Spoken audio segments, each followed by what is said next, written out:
Welcome to Sarvodaya शिक्षा YouTube channel. और हम पढ़ रहे हैं क्लास 11th की फिजिक्स का chapter mechanical property of fluid. Fluid means liquid या गैस। और जो टॉपिक आज हम पढ़ने वाले हैं वो है बर्नौलीज प्रिंसिपल। तो देखते हैं कि इस टॉपिक में क्या है। और ये एक बहुत ही इंपॉर्टेंट टॉपिक है जो यूं समझिए कि एक तरह से गारंटी है कि एग्जाम में आता ही है। और इस प्रिंसिपल्स पर बहुत सारे एप्लीकेशन भी बेस्ड हैं जिनको भी हम इसके बाद देखते हैं। तो देखिए क्या है। A fluid flow is a complex phenomena but we can obtain some useful properties for study or streamline flow using the conservation of energy। पहला पॉइंट, अगर कई बार पूछा जाता है कि बर्नौली प्रिंसिपल बेसिकली कौन से प्रिंसिपल का ही एक मॉडिफाइड वर्जन है, तो आंसर आएगा कंजर्वेशन ऑफ एनर्जी। इसमें हम कंजर्वेशन ऑफ एनर्जी प्रिंसिपल को ही काम में लेते हैं। दूसरी चीज, Bernoulli principle some useful property for steady और स्ट्रीमलाइन फ्लो। ये प्रिंसिपल हमने स्ट्रीमलाइन फ्लो यानी स्टडी फ्लो के लिए ही पढ़ना है। अगर टर्बुलेंट फ्लो है, फ्लो कुछ इस तरह से है कि हम उसको नहीं समझ पा रहे हैं या थोड़ा सा डिफिकल्ट है, तो वहां बर्नौली प्रिंसिपल को हम नहीं लगा पाएंगे, क्योंकि हम जो 3 एनर्जी काम में ले रहे हैं उसके अलावा जितनी भी एनर्जी हो सकती है वो हम यहां पर काम में नहीं लेंगे। Consider a fluid moving in a pipe of varying cross section area. पहली चीज, ऐसा पाइप हमने लिया है जिसका क्रॉस सेक्शन एरिया अलग अलग जगह पर अलग अलग है। ठीक है ना, ये हाईलाइटेड पॉइंट इंपॉर्टेंट है। ये let the pipe be varying height as, दूसरा हाइट, यानी पहली बात तो एरिया अलग अलग जगह अलग अलग एरिया। दूसरा हाइट, हमने अलग अलग जगह अलग अलग हाइट लिए। We now suppose a liquid which is incompressible. Incompressible का मतलब है वो कंप्रेस नहीं होगा। इट मींस किसी भी दो या दो से ज्यादा पॉइंट पर जब हम कंपैरिजन करेंगे तो जो डेंसिटी है वो उस डेंसिटी को हम सेम लेंगे, यानी कि इनपुट पर भी रॉ, आउटपुट पर भी rho. Is flowing through a pipe in a steady flow. फिर से बताया, स्टडी फ्लो के लिए ही ये काम करेगा।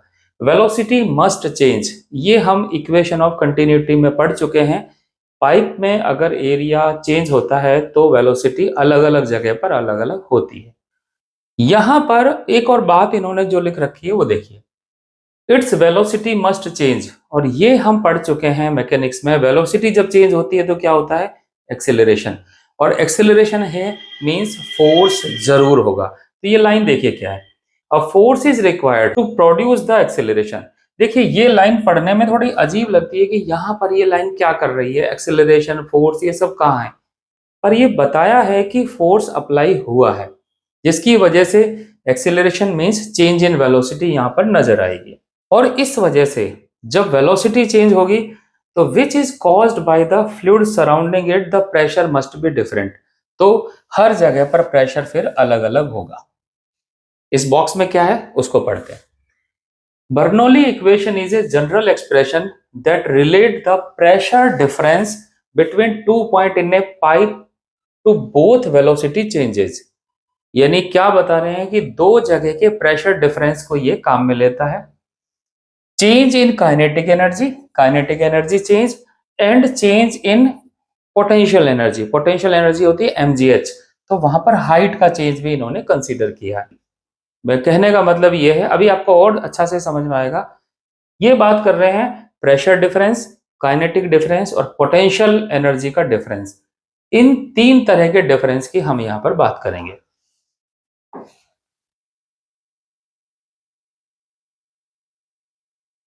अब यहां पर स्टार्ट किया है उन्होंने उस डायग्राम को समझना जो इन्होंने बना रखा है, जिसमें 2 पॉइंट ले रखे हैं जहां पर अलग अलग वेलोसिटीज हैं, एरिया है उनको।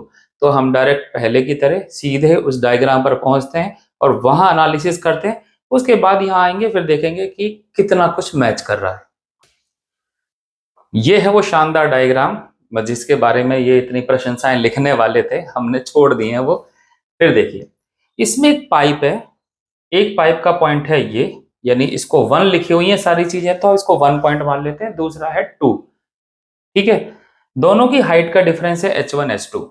हम यहाँ क्या करने वाले हैं, पहले एक बार मैं मैक्रोस्कोपिक लेवल पर बता देता हूं, यानी मोटे मोटे तौर पर। देखिए क्या करने वाले हैं। हमने यहां पर एक लगाया फोर्स। फोर्स लगाने की वजह से यहां पर हुआ वर्क डन W1। तो ये वर्क डन कौन सा हुआ? एक तरह से इनपुट वर्क डन, यानी ये वर्क डन किसने किया? ये मैंने किया, मींस एक्सटर्नल एजेंसी ने किस पर किया? लिक्विड पर किया। ठीक है, आप याद रखना वर्ड, ये वर्क डन है लिक्विड पर। अब इस वर्क डन की वजह से इसमें एक तो काइनेटिक एनर्जी आएगी जिसकी वजह से ये चलेगा, जिसकी वजह से इसमें वेलोसिटी डेवलप होगी। दूसरा, इसमें पोटेंशियल एनर्जी आएगी जिसकी वजह से ये हाइट पे भी चला जाएगा। ठीक है, वो काइनेटिक और पोटेंशियल एनर्जी किसने दी? ये इस वर्क डन ने दी। फिर ये energy, kinetic energy, potential energy वहां पहुंची।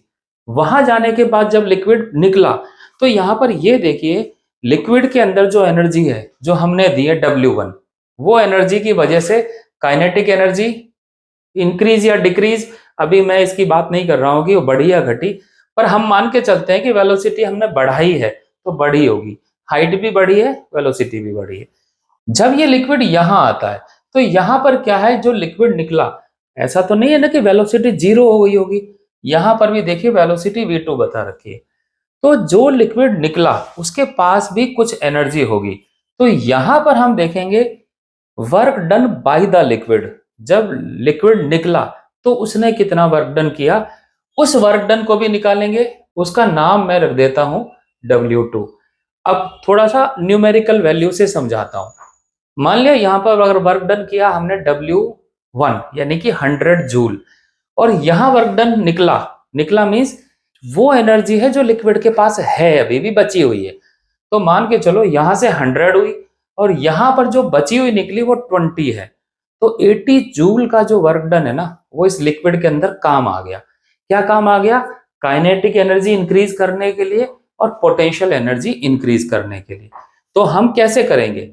W1 minus W2 means 100 minus 20, कितना बचा? 80। अब ये जो 80 जूल है ये कहाँ गया? काइनेटिक एनर्जी बढ़ा दी। तो अगर वहां की काइनेटिक एनर्जी है K2, याद रखिए वहां की सारी टर्म 2 से बोल रहा हूं, यहाँ की 1 से। तो K2 माइनस K1, एक पार्ट तो ये बढ़ के पता चल जाएगा। यहाँ काइनेटिक एनर्जी 0 थी और मान के चलते हैं वहां 50 हो गई। तो 50 माइनस 0, 50। मैं फिर से वैल्यू लिख के बता देता हूँ। W1 माइनस W2, पहले हमने ये पता लगाया, और ये कितना है? 100 माइनस 20। यहां 100 मैंने दिया, 20 वहां उस लिक्विड के पास बच गया। ठीक है, फिर मैं पता लगा रहा हूं काइनेटिक एनर्जी कितनी बढ़ गई? K1 minus K2, K2 minus K1, याद रखिए वहां वाली माइनस यहां वाली।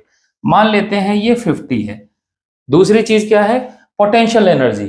तो पोटेंशियल एनर्जी ये निकाली मैंने 2 पॉइंट पर, और पोटेंशियल एनर्जी निकाली 1 पॉइंट पर। फिर इसको भी चेक किया, ये कितनी आनी चाहिए? 30, और ये कितना है? 80।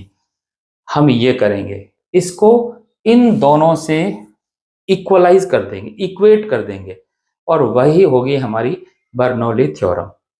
ठीक है, तो ये है बर्नौली थ्योरम का एक मोटा मोटा तरीका कि हम क्या करने वाले।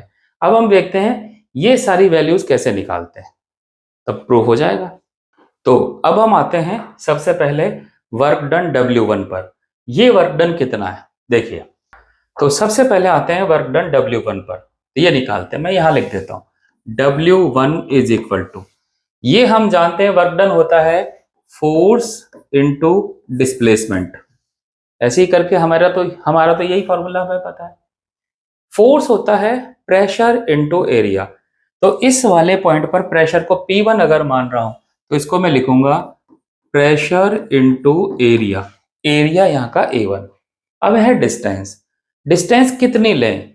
अगर हम ये एनालिसिस कर रहे हैं किसी डेल्टा T टाइम के लिए, और यहां पर लिक्विड की स्पीड है V1, तो डिस्टेंस होगी वेलोसिटी इनटू टाइम, यानी कि V1 इंटू डेल्टा T। तो this is V1 into delta T। तो देखिए वर्क डन का फॉर्मूला ऐसा दिखने लग गया। क्लियर है यहां तक? जितने टाइम में यहां वो लिक्विड अंदर चला उतने ही टाइम में बाहर भी निकलेगा, तो वहां का भी वर्क डन होगा।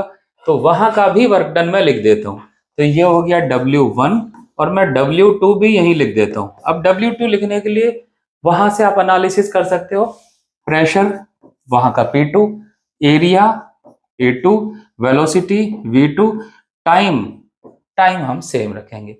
तो ये हो गया वर्क डन। हमें जो वर्क डन का डिफरेंस निकालना है वो W1 माइनस W2 निकालना है। मैंने बताया था ना 100 और वहां का 20, तो बचा हुआ 80। अब हम देखते हैं काइनेटिक एनर्जी वाले पार्ट पर। यहाँ काइनेटिक एनर्जी कितनी है वो देखते हैं। यहाँ की काइनेटिक एनर्जी मैं यहाँ लिख देता हूँ K1। K stand for kinetic energy. तो काइनेटिक एनर्जी होती है हाफ mv²। ये हमें फॉर्मूला पता है। अब इसको चेंज करते हैं, मास को लिखते हैं सबसे पहले। अब यहां पर जो हमारे पास लिक्विड है वो मास की फॉर्म में नहीं है, लेकिन हमें ये पता है पूरी लिक्विड की जो डेंसिटी है वो हर जगह कांस्टेंट रहती है। तो हम मास को डेंसिटी की फॉर्म में लिख सकते हैं। तो डेंसिटी होता क्या है, मास पर यूनिट वॉल्यूम। अब याद रखिएगा ये वाला v और ये वाला v, ये वेलोसिटी है, मैं थोड़ा सा इसको चेंज कर देता हूं, और ये वॉल्यूम है। तो डेंसिटी इंटू वॉल्यूम से मास लिख सकते हैं। तो लिख देते हैं डेंसिटी इंटू ये वॉल्यूम, ये तो हो गया, और v की जगह लिख देता हूं v1²। क्लियर? ये होगी इसकी काइनेटिक एनर्जी। थोड़ा सा और चेंज कर सकते हैं। वॉल्यूम, वॉल्यूम होता है, अगर इसको एक पाइप मान लेते हैं। अब पाइप जो है, हमने तो कहा है एरिया अलग अलग है, तो पाइप का एक कांस्टेंट एरिया क्यों माने, उसका भी रीजन है। ये डेल्टा टी टाइम कैसा है, हम जानते हैं डेल्टा वो टाइम है जो बहुत ही छोटा होता है, बहुत छोटा, इतना छोटा जैसे 0। तो इतने टाइम में तो लिक्विड कितना सा चलेगा, बहुत कम, 1 मिलीमीटर तो बहुत बड़ी संख्या है। तो उतने से लेंथ के लिए तो एरिया कांस्टेंट माना ही जा सकता है, तो हम इसलिए एरिया कांस्टेंट मानते हैं। तो उस हिसाब से चलते हैं, ये हो जाएगा density is equal to, volume होता है एरिया इंटू लेंथ। तो एरिया है यहाँ पर A1 और length V1 into delta t, V1 into delta t, और एक बाहर V1² और है। ठीक है, तो ये आ गया kinetic energy, this is K1। दो चीज आ गई। अब क्या करते हैं, वहां की काइनेटिक एनर्जी भी निकाल लेते हैं। अब निकालना कुछ नहीं है, अब तो जस्ट नकल करना है। हाफ ये raw area A2, velocity V2, delta t, और ये V2²। अब याद रखिए यहां तक तो ये V जो था ना वो वॉल्यूम था, उसके बाद अब वॉल्यूम का एक्सप्रेशन नहीं है, तो सारे के सारे V अब वेलोसिटी को ही रिप्रेजेंट कर रहे हैं। तो ये हो गया है काइनेटिक एनर्जी। अब हम देखते हैं पोटेंशियल एनर्जी का एक्सप्रेशन। ये एक्सप्रेशन देखिए कैसे निकाल रहे हैं, हम जस्ट अभी पहले इन्हीं की बात कर रहे हैं। तो पोटेंशियल एनर्जी यहां निकाल लेते हैं। पोटेंशियल एनर्जी को मैं रिप्रेजेंट करता हूं PE1 से। अब आप पूछोगे इतना PE क्यों लिख दिया? P से हम प्रेशर लिख रहे हैं पहले से, इसलिए इसका नाम थोड़ा सा अलग कर देते हैं। पोटेंशियल एनर्जी का एक ही फॉर्मूला है जो हम बचपन से जानते हैं, दैट इज mgh। ठीक है, मास को जैसे यहां पर डेंसिटी की फॉर्म में लिखा ऐसे ही लिख दें। मास की जगह है rho A1 V1 delta t, rho A1 V1 delta t, ये तो हो गया मास। g है acceleration due to gravity, that is g, और h की जगह है h1, तो ये तो है इस पॉइंट पर। अब जब हम पोटेंशियल एनर्जी दूसरे पॉइंट पर लेंगे, यानी कि potential energy at point 2, that is rho A2 V2 delta t into g into H2, तो ये निकल गई पोटेंशियल एनर्जी। अब हमें क्या करना है उसको भी देखते हैं। हमने ये कहा था, सारे एक्सप्रेशन देख रहे हैं, इतना ही करते हैं ऊपर। पहले हम निकालेंगे W1 minus W2। W1 work done on liquid, W2 work done by the liquid. तो हमें जो रिमेनिंग है ना वो पता लग जाएगा। तो W1 माइनस W2, मैं लिखता हूं एक बार, W1 माइनस W2, ये वो एनर्जी है जो इस पानी में चली गई, यानी जो दी माइनस जो बची हुई। यहां कैसे पता चलेगा, this is K2 minus K1 final kinetic energy minus initial kinetic energy plus final potential energy Pe2 minus initial potential energy Pe1। इस एक्सप्रेशन में ये सारी वैल्यू लिखेंगे और वही होगी बर्नौली थ्योरम। तो यहां पर वैल्यू रखते हैं। तो वैल्यू रखने से पहले हम देखते हैं क्या क्या चीज कॉमन है। जो कॉमन चीजें उनको हटा देते हैं तो थोड़ा सा हमारे लिए आसान हो जाएगा। तो देखिए डेल्टा टी सब जगह कॉमन है, तो डेल्टा टी असल में सब जगह से कैंसिल हो जाएगा, तो हम डेल्टा टी को लिखेंगे ही नहीं। दूसरी चीज क्या है, एक और चीज हमें पता है, इक्वेशन ऑफ कंटिन्यूटी याद है ना सभी को, क्या थी? वो थी अगर लिक्विड किसी ऐसे पाइप में फ्लो हो रहा है जहां पर दो अलग अलग एरिया हैं, तो एरिया इंटू वेलोसिटी इन दोनों का प्रोडक्ट सब जगह सेम होता है। तो ये होता क्या है प्रोडक्ट? ये होता है वॉल्यूम ऑफ लिक्विड पर सेकंड। पर सेकंड क्यों? वेलोसिटी इंटू टाइम एक वन है, यानी कि देखो वेलोसिटी इंटू टाइम से डिस्टेंस हो गया ना, तो area into distance is volume. तो ये असल में वॉल्यूम पर सेकंड है। तो जहां A1 V1 और A2 V2 आया है वो सब जगह सेम है और वो वॉल्यूम है। तो देखिए यहाँ पर ये A1 V1, ये A2 V2, इसी तरह से यहाँ पर A1 V1, ये A2 V2, यहाँ पर A1 V1 और यहाँ A2 V2, ये सब जगह सेम है और ये वॉल्यूम है। तो इसको स्टार्ट करते हैं लिखना। पहले पहला वाला पार्ट P1, इसको मैं वॉल्यूम लिख देता हूं और वॉल्यूम को अब फिर से V से लिख रहे हैं, तो डेल्टा V किस लिए? ये वॉल्यूम का छोटा सा पार्ट है, इसके लिए लिखेंगे P2 इंटू इसका भी डेल्टा V, क्योंकि वॉल्यूम अब सेम है चाहे A1 V1 हो चाहे A2 V2। K2 लिखते हैं, ये K2 है, दिस इज हाफ डेंसिटी, ये पार्ट हो गया डेल्टा V और ये बाहर वाला आ गया V2 स्क्वायर। देखिए इस बार जो V2 है ना, थोड़ा सा मैंने स्टाइलिश लिख दिया जिससे कि वॉल्यूम और वेलोसिटी का भी डिफरेंट नजर आए। माइनस V1 K1 वाला पार्ट, तो हाफ रॉ A1 V1 को लिख देता हूं डेल्टा V और बचा हुआ पार्ट है V1 स्क्वायर। ये हुआ। उसके बाद पोटेंशियल एनर्जी की टर्म, तो प्लस पोटेंशियल एनर्जी में यहां से लिखना है, दिस इज रॉ पहला वाला part delta V into G into H2। पहले हमें पोटेंशियल एनर्जी 2 पॉइंट की लिखनी है, माइनस फिर हम इसकी लिखेंगे, this is raw delta V G और H1। ठीक है, अब V हर जगह से कैंसिल हो जाएगा, ये हमें पता लग ही रहा है। तो देखिए एक लाइन और लिखते हैं जिससे समझ में आ जाए कि क्या फाइनली आने वाला है। और एक काम करते हैं, जो 1 के एक्सप्रेशन है ना वो सारे एक तरफ, 2 के सारे एक तरफ लिख लेते हैं। तो देखिए P1 यहां से आया और 1 का एक्सप्रेशन ये, plus half rho V1 square plus वहां से भी 1 का, that is rho G H1 is equal to delta V सब जगह से हटा दिया है। दूसरे वाले पॉइंट पर 2 plus half raw V2 square plus raw G H2। इस तरह से हम देखते हैं, this is what pressure, this is what kinetic energy per unit volume. क्योंकि अगर mv स्क्वायर होता तो काइनेटिक एनर्जी, लेकिन मास के नीचे अगर वॉल्यूम लिख दें तो ये हो जाएगा डेंसिटी, तो ये हो जाएगा पर यूनिट वॉल्यूम। इसी तरह से ये भी mgh होता तो पोटेंशियल एनर्जी, v से डिवाइड किया यानी वॉल्यूम से डिवाइड किया तो डेंसिटी हो जाना है, तो यह है potential energy per unit volume. तो किसी भी लिक्विड की pressure plus kinetic energy per unit volume plus potential energy per unit volume, इनका सम किन्हीं भी 2 पॉइंट पर कैसा होता है? सेम। सेम मीन्स इसको हम लिख सकते हैं कांस्टेंट, और यही है बर्नौली थ्योरम। तो एक बार देखते हैं इन्होंने उस चीज को किस तरह से बताया। ठीक है, हमने तो समझ ही लिया, अब देखते हैं इसका। यहां पर थे, यहां पर देखिए सबसे पहले इन्होंने क्या बोला, consider the flow at 2 region. 2 region ले लिए, एक रीजन है 1 और दूसरा रीजन है 2। ये तो है 1 और ये है 2, तो 1 तो है पहला पॉइंट, 2 है दूसरा पॉइंट। नाम भी दे रखे हैं बी, सी और डी करके।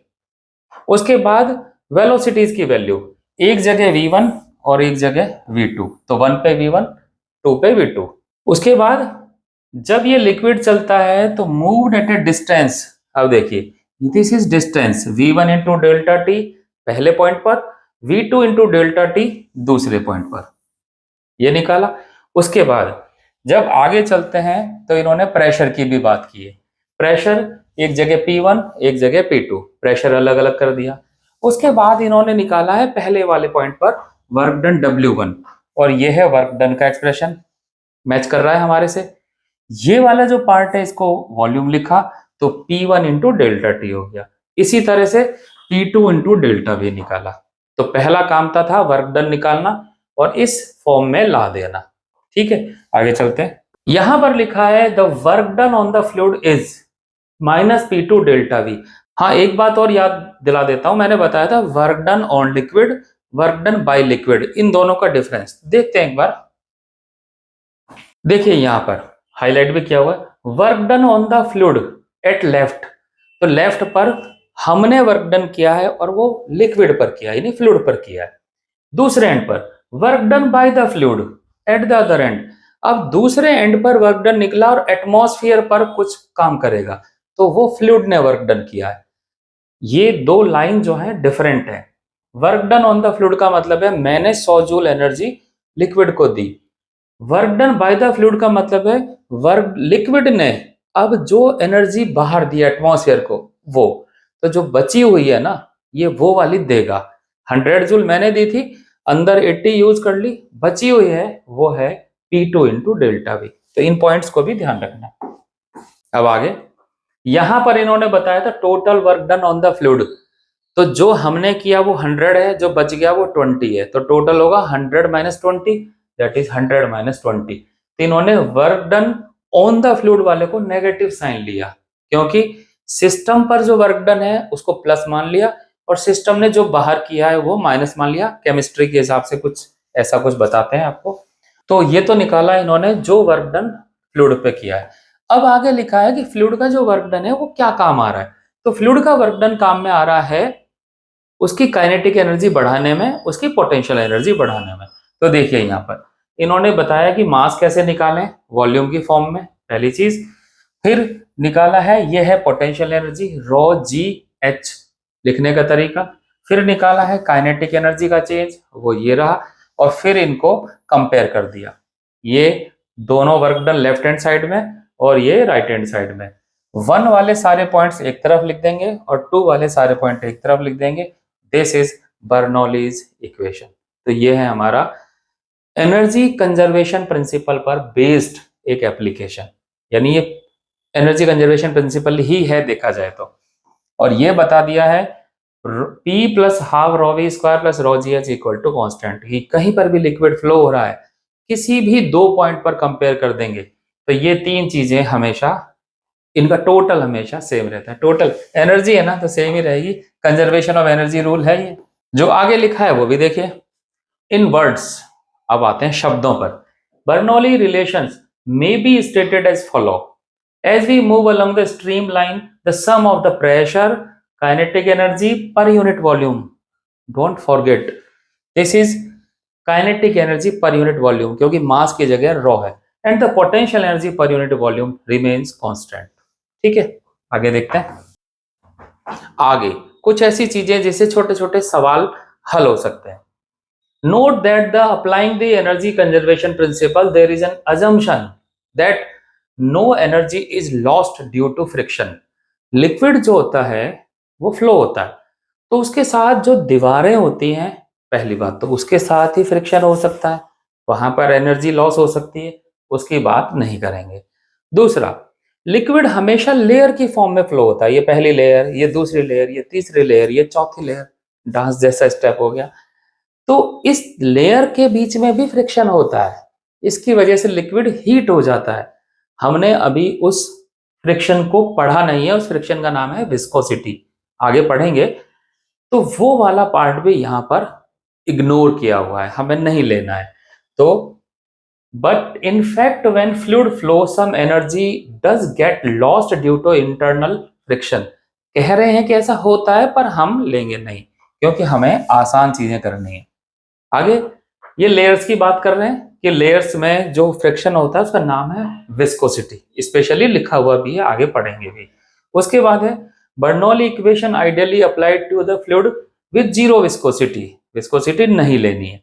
तो देखिए बर्नौली थ्योरम की जो लिमिटेशन है वो क्या क्या हो गई, स्ट्रीमलाइन फ्लो होना चाहिए पहली चीज, इनकम्प्रेसिबल होना चाहिए क्योंकि रॉ कहीं बदलते नहीं है, तीसरा विस्कोसिटी नहीं होनी चाहिए। और जब ये सारी तीनों चीजें हटाते हैं ना तो एक वर्ड में लिक्विड को बोलते हैं लिक्विड शुड बी आइडियल। तो आइडियल वर्ड कहीं मिले ना क्वेश्चन में तो समझ जाना है कि ये तीनों चीजें छोड़ देनी है, हो ना हो हमें कोई मतलब नहीं है, कंसिडरेशन में हम नहीं लेंगे।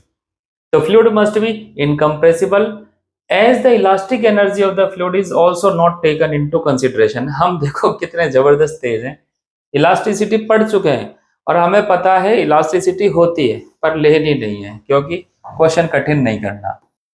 अब एक और चीज बता रखी है, वो क्या है उसको भी समझते हैं। अगर कभी पाइप क्वेश्चन में क्वेश्चन बनाने वाला इस पाइप का जो शेप है एक तरफ से चौड़ा एक तरफ से पतला तो बनाता है पर हाइट में डिफरेंस नहीं करता, तो जो H1 और H2 है वो दोनों सेम हो जाएंगे।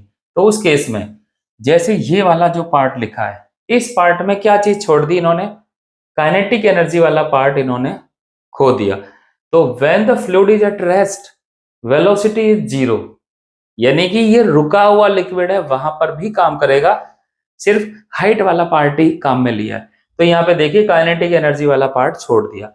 अगर कभी ऐसा हो कि हाइट ना हो, मैंने बताया कि हॉरिजॉन्टल हो, तो क्या हो जाएगा P प्लस रॉ जी H1, ये वाला जो पार्ट है ये हट जाएगा और बचेगा क्या, सिर्फ हाफ रॉ V स्क्वायर।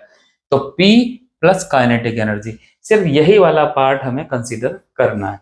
तो डिफरेंट सिचुएशन में डिफरेंट तरीके से ये यूज होगा। अब आते हैं इसी टॉपिक की एप्लीकेशन, 9.4.1 नाम है स्पीड ऑफ एफ्लक्स, टॉरिसेलीज लॉ। टॉरिसेली नाम से याद आ रहा है कुछ? नहीं आ रहा है यार, मैं बताता हूँ। जब हमने बैरोमीटर पढ़ा था तो वो टॉरिसेली का ही था जो बैरोमीटर बनाया था, मरकरी भर के टेस्ट ट्यूब में उल्टी कर दी थी और ऊपर एक गैप बच गया था और दोनों को कंपेयर करके कहा था कि लिक्विड का प्रेशर जो है 76 सेंटीमीटर ऑफ मरकरी कॉलम से मेजर किया था, वो भी टॉरिसेली था। लेकिन ये है टॉरिसेली लॉ। टॉरिसेली लॉ क्या है उसको समझते हैं। तो word efflux means fluid outflow. पहले तो इस वर्ड का मीनिंग, अच्छी बात है मीनिंग बता रहे हैं पहले। किसी भी ड्रम में पानी भरा हुआ है उसमें एक छेद कर दें तो पानी बाहर निकलने लग जाएगा, तो वो जो धार निकल रही है ना वो धार जो है वही कहलाती है efflux. Torricelli discovered that the speed of efflux from an open tank is given by a formula identical to that of a free falling body. अच्छा लग रहा है सुनने में? क्या है इसको समझते हैं। फ्री फॉलिंग बॉडी की जो वेलोसिटी की वैल्यू निकालेंगे वो कितनी होती है, √2gh होती है। याद है ना सभी को? नहीं याद तो थोड़ा सा मैं बता देता हूँ, यहीं पे बता देता हूँ। v square equal to u square plus 2gh, ये फॉर्मूला हम हाइट के लिए लगाते हैं। इनिशियल स्पीड को 0 मान लें तो वेलोसिटी हो जाएगी √2gh। ठीक है, अब ये यहां कहां कैसे लगेगा, इससे कैसे लगेगा ये भी समझते हैं। ये एक मान लिया बर्तन है और यहां से वो धार निकल रही है क्या चीज है ये, एफ्लक्स।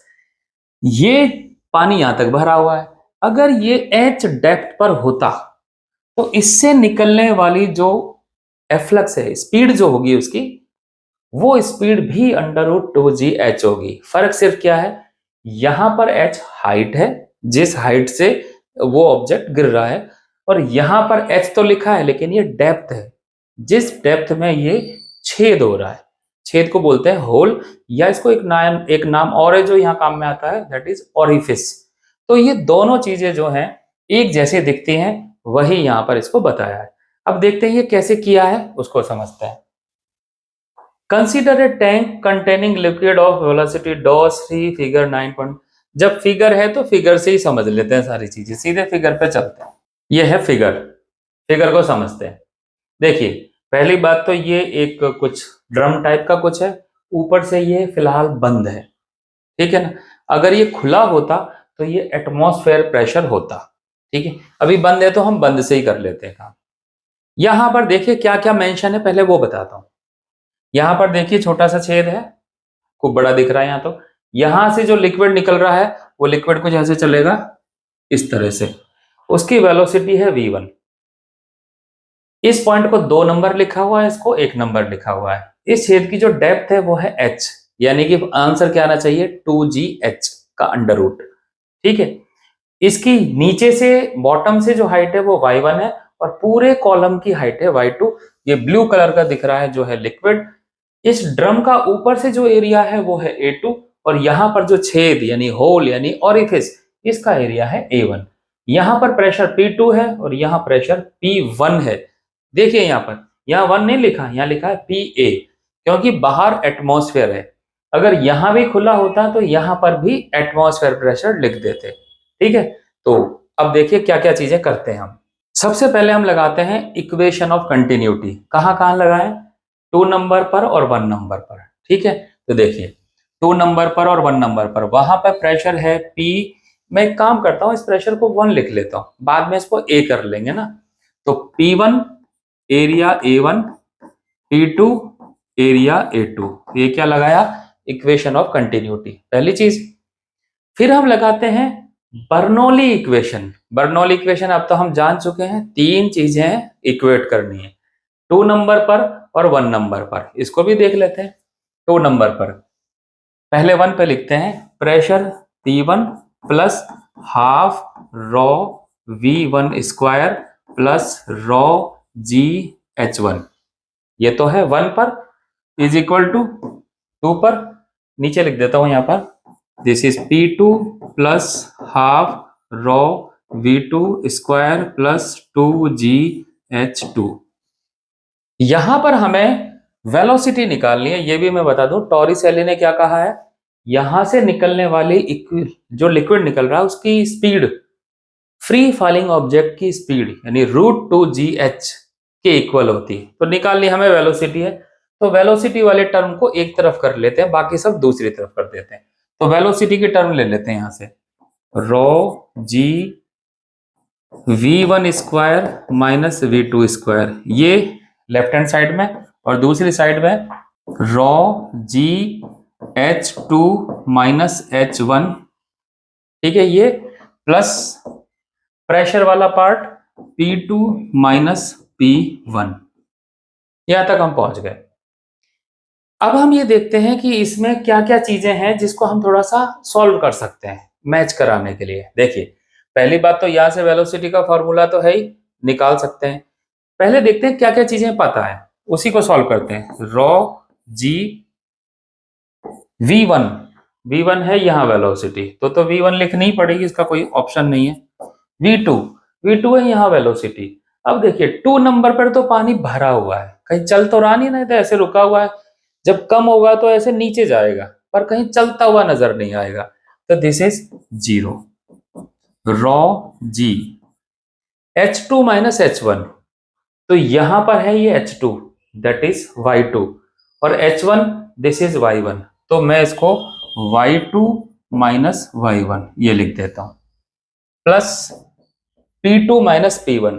P2 यहां पर ये P लिख रखा है और P1 वहां पर एटमॉस्फेरिक प्रेशर है वो PA लिख रखा है। और थोड़ा सा सॉल्व करते हैं, half rho V1 square is equal to ये Y2 और ये Y1, बचा क्या H, तो इसको मैं H लिख देता हूं, raw GH plus P minus PA। यहां तक आ गए। तो यहां से हम वेलोसिटी निकाल सकते हैं। गंदा सा एक्सप्रेशन लग रहा है पर कोई बात नहीं। अब आते हैं टॉरिसेली ने जो कहा उसकी बात करते हैं। वो कैसे दिखेगा, वो तब दिखेगा जब ये ड्रम ऊपर से खुला होता। अगर ये ड्रम ऊपर से खुला होता उस केस में ये जो P है ना, ये PA हो जाता। तो पहली चीज तो यहां पे याद रखिए, अगर ड्रम बंद है तो वेलोसिटी का एक्सप्रेशन आ जाएगा V1 इज इक्वल टू, मैं वो लिख रहा हूं, raw GH plus P minus PA, ये राइट हैंड साइड, 2 से मल्टीप्लाई किया तो ये देखिए, ये नीचे वाला डिनोमिनेटर का 2 यहाँ पर, ये रॉ और ये इसका अंडर रूट। तो ये तो एक्सप्रेशन आ गया यहां से। ये जनरल एक्सप्रेशन है जो हर जगह काम करेगा, ड्रम जैसी चीज है तो। लेकिन मैं इस वाली इक्वेशन को थोड़ा सा चेंज करना चाहता हूं, जिससे कि हमने जो टॉरिसेली की जो थ्योरम बोली थी उससे मैच कराएं। अगर ये खुला होता तो P होता पी ए होता तो ये वाला पार्ट हो जाता 0। तो जो बच जाता मैं उसको लिख रहा हूं, हाफ रो वी स्क्वायर, यहां लिखता हूं हाफ रो वी स्क्वायर। अब ये V1 वाला है ना, अब V तो सिर्फ एक ही बचा है ना, तो V1 की जगह V लिख देता हूं, is equal to rho g h, rho से रॉ कैंसिल, तो V is equal to 2GH in square root. अब देखिए ये क्या है, ये वही है ना, फ्री फॉलिंग ऑब्जेक्ट जो h हाइट से गिर रहा है उसकी फाइनल स्पीड ये होती है। तो वो जो पहला सेंटेंस था वो असल में ये था। तो देखिए ये डेरिवेशन भी है। अब देखते हैं इन्होंने क्या लिखा है। ये आ गए हम टॉरिसेली वाले केस में। तो यहां पर सबसे पहले तो इक्वेशन ऑफ कंटिन्यूटी लगाइए, तो वहां से V2 और V1 का रिलेशन आ गया। उसके बाद उसके बाद cross section area A1 A2 की बात कर रखी है। V2 को 0 लिखा है क्योंकि टॉप पर वेलोसिटी 0 है, और उस तरह से अगर ये खुला होता तो P1 को PA लिखा, क्योंकि A तो एटमॉस्फेयर है ना, A जहां है वहां जहां छेद है। तो इससे बर्नौली थ्योरम लगा दी। तो ये 1 वाला पार्ट, ये 1 रॉ V1 स्क्वायर, ये हाइट देखिए Y1 लिखा है। दूसरी तरफ ऊपर वाला जो पार्ट है वो बंद माना, तो देखो वहां का प्रेशर P है, काइनेटिक एनर्जी 0 कर दी क्योंकि भरा हुआ पानी है, चल नहीं रहा है, और Y2 उसकी हाइट हो गई। और इससे वो एक्सप्रेशन आ गया जो हमने अभी निकाला है, बड़ा सा गंदा सा एक्सप्रेशन। फिर लिखा है आगे कि अगर टैंक ऊपर से खुला होता तो रॉ इज रॉ ए होता, और यहां पर रॉ की जगह रॉ एक, वो पी की जगह पी ए करते तो ये एक्सप्रेशन आ जाता 2GH। This is also the speed of free falling body. Equation number 9.15 represent Torricelli law. तो ये टॉरिसेली लॉ है। टॉरिसेली लॉ क्या है, फिर से एक बार बोलता हूं, अगर किसी टैंक में कोई छेद है जो h डेप्थ पर है, उससे निकलने वाले लिक्विड की वेलोसिटी उतनी ही होती है जितने उस डेप्थ के बराबर हाइट से कोई ऑब्जेक्ट गिरता, तो लास्ट पॉइंट पर उसकी जो फाइनल वेलोसिटी होती है वो होती है। ठीक है, तो इंग्लिश तो आप कर ही लोगे इसकी, यानी कि velocity of efflux from a depth is equal to the final velocity of free falling object from a height equal to the depth of the orifice. तो इस तरह से वो बहुत आप ज्यादा बेटर बनाते हो, तो वो ये है। ठीक है, अब बात करते हैं डायनामिक लिफ्ट की। डायनामिक लिफ्ट क्या है उसको समझते हैं। इसमें लिखा हुआ है dynamic lift is the force that act on a body such as airplane wing, hydrofoil or a spinning ball by virtue of its motion through a fluid in many games such as cricket, tennis, baseball, etc. क्या है dynamic lift उसको देखते हैं। तो यहाँ पे देखिए एक कहानी सी लिखी हुई है बड़ी सारी। अब इस कहानी को समझने से पहले हम देखते हैं इसको हम पहले समझें कैसे कि ये है क्या, उसके बाद हम इन एप्लीकेशंस पर आएंगे कि डायनामिक लिफ्ट कैसे काम कर रही है। तो देखिए, जब कभी हम रोड पर खड़े रहते हैं तो हम क्या देखते हैं, कोई हमारे सामने से व्हीकल निकला, जैसे ही व्हीकल निकलता है और वहां अगर कूड़ा करकट पन्नी गंदगी है तो उस व्हीकल के पीछे पीछे चलने लग जाते हैं। कौन खींच रहा है उन्हें, कोई भी नहीं खींच रहा, तो जाते क्यों हैं, क्योंकि कुछ ना कुछ तो होता है। वो समझते हैं पहले क्या है। देखिए ये है व्हीकल, ये ड्रोन से लिया हुआ व्हीकल है, तो छत दिखाई दे रही है व्हीकल की, पहिए नहीं दिखाई दे रहे हैं। इसके पीछे ये कूड़ा करकट गंदगी जो है वो चल रहा है। तो होता क्या है, जब व्हीकल निकला तो यहां की जो एयर है ना उसकी वेलोसिटी v1 मान लेते हैं, और इस व्हीकल की जो रोड है, ये रोड है, रोड से बाहर वाली वेलोसिटी ये v2, यहाँ पे वेलोसिटी v2 मान लेते हैं। ये किसकी वेलोसिटी है, हवा, एयर की वेलोसिटी। जहां स्पीड व्हीकल की स्पीड है वहां स्पीड ज्यादा है, क्योंकि इसके पीछे पीछे एयर को क्रॉस करके निकला है वो, तो अचानक से हवा चलने लग गई और दूसरी जगह नहीं चल रही है। बर्नौली थ्योरम लगाते हैं। अब यहाँ पर क्या है, अगर मैं बस हूं और मैं ऐसे चला गया, तो हम जिन दो पॉइंट का एनालिसिस कर रहे हैं वो दो पैरेलल पॉइंट है, मतलब सेम हाइट के पॉइंट है। तो हाइट वाला एक्सप्रेशन छोड़ देते हैं, तो P1 plus rho half V1 square is equal to constant होना चाहिए। ये लिख दिया मैंने। मुझे कंपेयर करना है प्रेशर, ठीक है। आपको बताना चाहता हूं कि प्रेशर कम ज्यादा होने से जो फर्क पड़ता है हम चेक कैसे करें, हमें कैसे पता चलेगा प्रेशर कहाँ कम है कहाँ ज्यादा है। तो देखिए, पहला पॉइंट मैं यहां मान लेता हूं, ये 2 पॉइंट है और ये 1 पॉइंट है।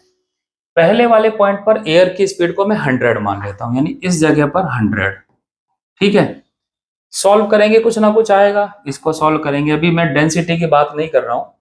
इज इक्वल टू यहां पर V2, ये वो एयर है जो रोड से दूर है, इसकी स्पीड को मैं 0 मान लेता हूं समझने के लिए। तो अब सोचिए, ये पार्ट 100 है, ये पार्ट 0 है, लेकिन बीच में इक्वल का साइन है। बर्नौली तो यही कहते हैं ना।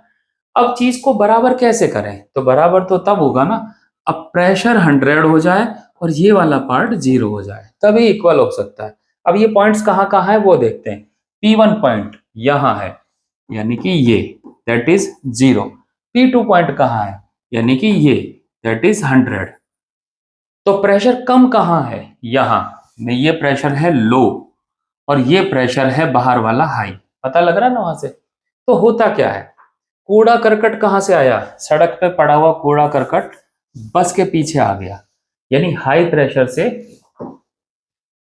यानी कि हाई प्रेशर से लो प्रेशर की तरफ। तो कैसे पहचाने कि प्रेशर कम कहाँ है ज्यादा कहाँ है। हमेशा जो फ्री ऑब्जेक्ट हैं वो हाई प्रेशर से लो प्रेशर की तरफ चलने लग जाते हैं। जहां प्रेशर कम होगा वहां पर चीजें आने लग जाती है।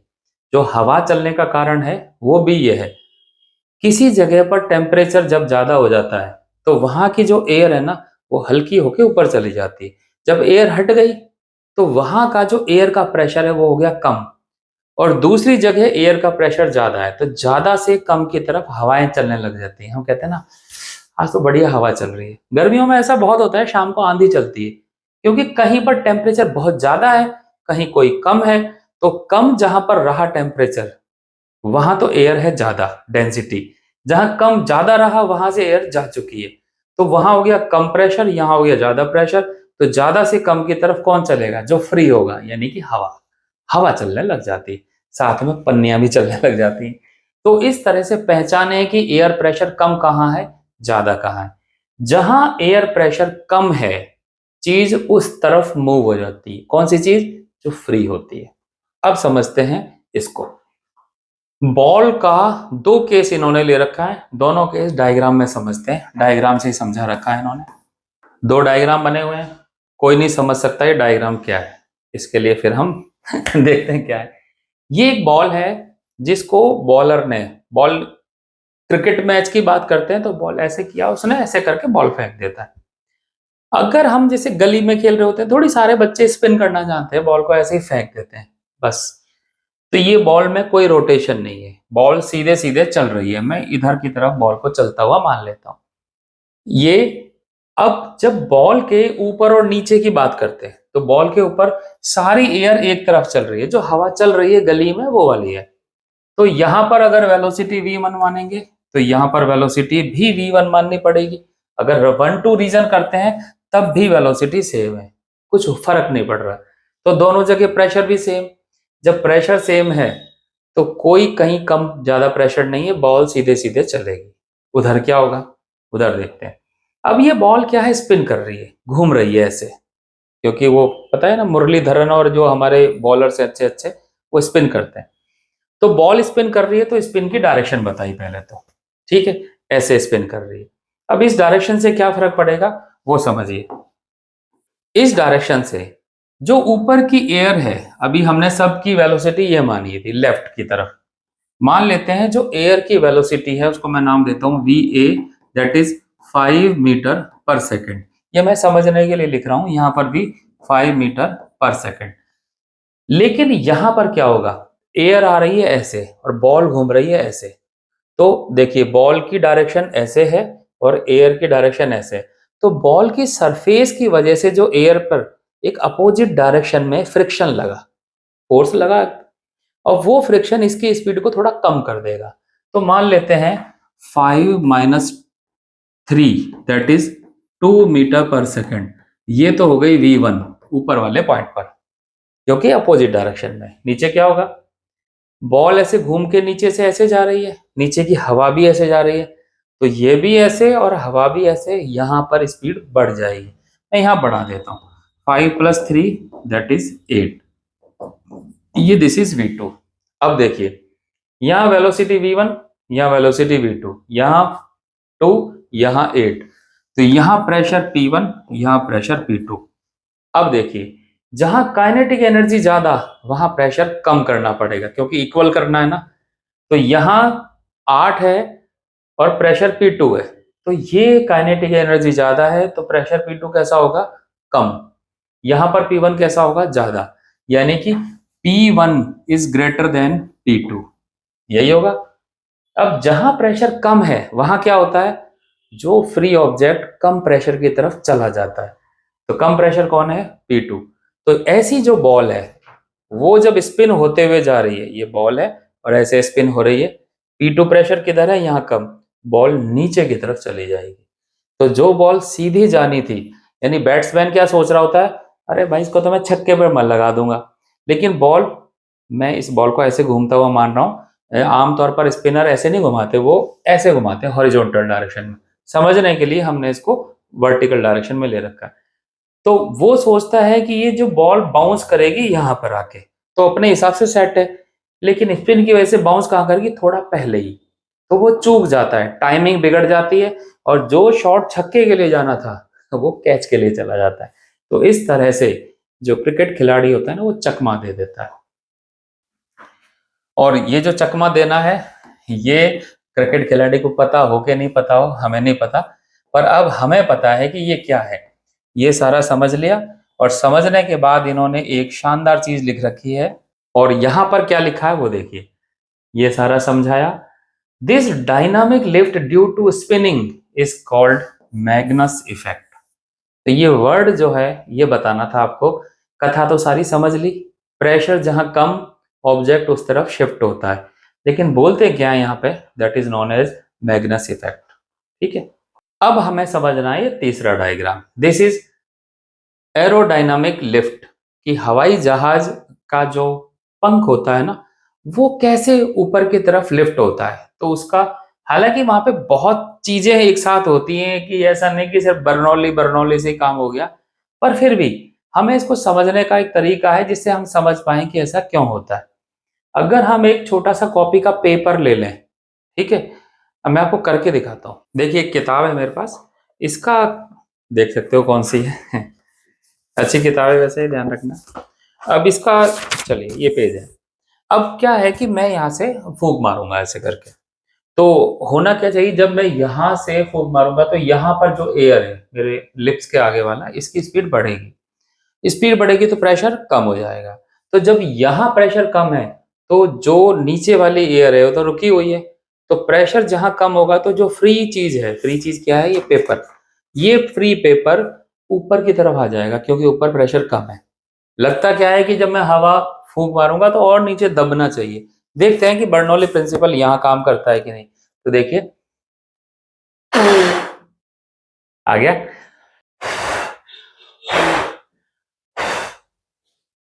तो देखते हैं किस तरह से, तो देखा किस तरह से ये बर्नौली प्रिंसिपल काम करता है, कि सिर्फ कहने की चीज नहीं है, ये सच में होता भी है। अब देखते हैं ये क्या चीज है। तो पहले ये देखते हैं ये डायग्राम है किस चीज का, इस डायग्राम को समझते हैं, फिर यहां पर आते हैं। इस डायग्राम को समझने के लिए छोटा सा एक वीडियो ढूंढा है आपके लिए, वो देखिए क्या चीज है ये देखिए, इसका जो पंख है वो कट के आया और सामने की तरफ आ गया। यानी कहने का मतलब है, जो एरोप्लेन का जो विंग है ना, ये उसका क्रॉस सेक्शनल व्यू है, उसको काट के वो ऐसा दिखाई देगा। एक बार फिर से देखिए, अब जो डायग्राम बनेगा ना, ये इस जगह पर देखिए, ये जो बना है, असल में हम इस डायग्राम की बात कर रहे हैं, यानी उसको पंख को काटा तो वो ऐसा दिखाई देगा। ये वाली शेप है जिसकी हम बात करेंगे, और ये वाली शेप कहां पर डायग्राम, कहां पर एरोप्लेन में है वो भी देखिए। ये जस्ट इसका एक पंख है, दो पंख हैं, उसमें हवा यहां से जा रही है और टकरा के दोनों तरफ से निकल जाएगी, ऊपर नीचे से। ठीक है, अब आते हैं हम अपने किताब वाले डायग्राम पर। अब आगे हम अपने इस डायग्राम पे, यहां पर क्या हो रहा है वो देखते हैं। यहां पर जो चीज है ध्यान देने की वो ये है, अब ये जो शेप है, शेप से पता चल रहा है कि एरोप्लेन इधर जा रहा है।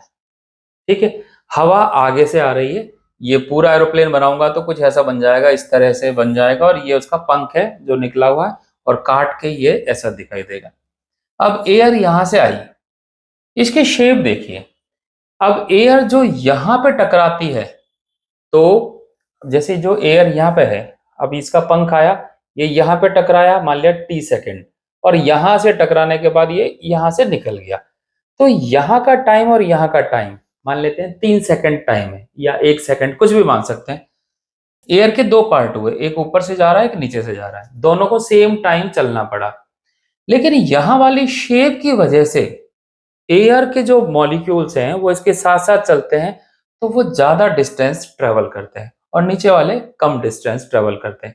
अब देखिए, डिस्टेंस जो होता है that is speed into time, तो दोनों जगह सेम कर दिए 3 सेकंड। डिस्टेंस एक कम है एक ज्यादा है, अगर डिस्टेंस को ज्यादा करना है तो फिर स्पीड को ज्यादा करना पड़ेगा। इसलिए जो ऊपर वाले पार्टिकल है ना, उनकी स्पीड v2 वो ज्यादा हो जाती है, और नीचे वाले पार्टिकल की स्पीड v1 कम हो जाती है। मैं आपको फिर बता दूं, ये जस्ट जो स्पीड की हम बात कर रहे हैं, ये जस्ट समझने के लिए है, हमारे 11th क्लास वाले लेवल के लिए। इतनी सी चीजें नहीं होती, बहुत सारी चीजें हैं, फ्रिक्शन है जो हमने सब छोड़ रखा है, बट अभी समझने के लिए है। तो v2 ज्यादा, v1 कम। जब v2 ज्यादा है तो p2 कैसा होगा, p2 जो होगा वो हो जाएगा कम। वेलोसिटी ज्यादा तो प्रेशर कम हो जाएगा, और यहाँ पे प्रेशर p1 जो होगा वो हो जाएगा ज्यादा।